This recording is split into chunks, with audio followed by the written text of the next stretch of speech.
Yeah, so one thing that has also got people talking is the fact that this cross-border move is kind of illegal. As long as you keep having failed leadership, you know, failed leadership, and you have some part of the country war has ravaged. Some many African countries that have been ravaged by war. You will continue to have people migrating from one particular place to another.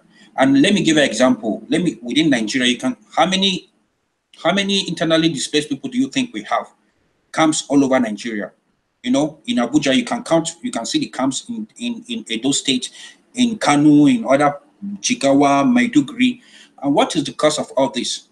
It's insurgents. And now if you look at over the last 4 5 years, the population of Abuja has increased. That of Lagos has increased. While the population in Borno, Maiduguri has dropped drastically. And so this will tell you, and what is the problem there? Is the insurgents, and so also to other African countries. If Maiduguri is at peace now, a lot of people in Abuja, due to the high cost of living, want to go back to their own place where they can get things more cheaper, better, good life, water, everything, education. Nobody want to come to Abuja, but because we continue to have that insurgency in that particular place, you find that Kano has become more populated, Abuja is populated, Lagos is populated. So this is a very good example. If you can fix Nigeria and Africa as a whole, I don't think anybody will want to embark on such a dangerous kind of journey, because it's not till today you see Americans migrating to Canada to study, and also some of them migrating there to work. It's not that Canada is more better than, but because they have something in common. You see Americans going to the UK to study. It's something you can go anywhere to acquire good education. Depends on why you're going there, the kind of or what you're looking for, the kind of research work you want to do. But in terms of Africa as a whole, the whole essence is just people are running away from the economic hardship which we are currently facing. People are running away to protect their life and property, going with their kids because they want to secure a better future for their children, and so you can see there's a whole reason there. And people have also complained of domestic trafficking of children in Nigeria. Does that truly happen? Even within Nigeria as a whole, people are selling their children. The issue of slavery is not today. People sell their children to go for house help, or house help, domestic help somewhere, and the parents are receiving the money. This is another modern way. This is another modern slavery in turn, which is practiced in our local domain. We see all these things.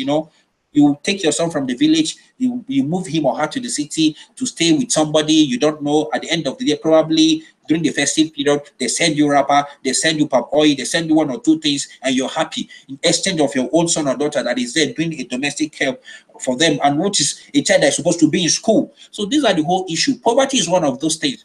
And so when someone goes in there, and probably when someone succeeds in going to Libya, makes some little money, goes into Europe, makes money, come back home, build a house, and buy a car, drive flashy cars. And so others will be tempted. Look, this guy is in Europe. How did you do it? How did you, So when you see this kind of result coming out, you'll be tempted to also sell up what you have to go to Europe, and you don't know the process, you don't know what he passed through. And so that is also another factor, affecting this issue of migrants. I think the government has a very big role to play in this place, and I'm very happy kind of sensitization, media, the way they are going about, trying to sensitize people on traveling. And I think the Edo State governor has done very well in also, sensitizing its citizens, because they are the number one as long as Nigeria is concerned in terms of, people traveling to Europe. They know that route very well. The people from that particular axis know that route very well, and they have done a very good job. I must commend the governor and also some NGOs that are helping, sensitize the community around that region. So what will you be suggesting as a solution to this issue, to this problem? Rebuild our nation, put up our infrastructures. I don't think there's any reason why a lot of people want to leave their home country to another place where anything they want, they can get in there. I don't see any reason why anybody will wake up one morning and take to that kind of journey, because anybody you see taking to that kind of journey has virtually given up. They've lost hope in their own home country, and that is why people take to those kind of journey. But my approach and what I would suggest is a little different from what Ben suggested, and I think the problem is not good leadership. Our issue is lack of freedom. we don't have the freedom to take matters into our hands and take care of them. We have another method where we have people, we entrust people with our resources, with everything to take care of us. Victor, that system never worked.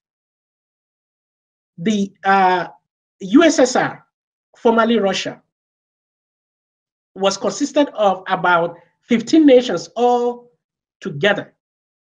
They lasted for about 69 years, Victor, under that kind of system where the government takes everything, takes care of the people, and that system never works. Africa is still, we are still yet to wake up from that kind of system. So in order to correct these ills,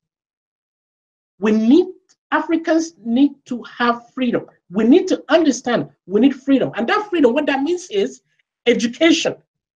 That power should be given to us, not government. Infrastructure, we need to have that power to us, not government. That way we will take care of ourselves. Victor, recently there was an attack, a Boko Haram attack, I think, in Borno State, in Biu Market. If the people of Biu have the power to protect themselves, such occurrence will less likely happen. But we do not. We entirely depend on someone, few people, to take care of us. So I think the problem is not bad leadership. That is not the solution. The solution is freedom. All right, guys, thanks for joining us on the program, but we have to leave the conversation here. We'll take a break, and I'll be back with another perspective. Please stay with us.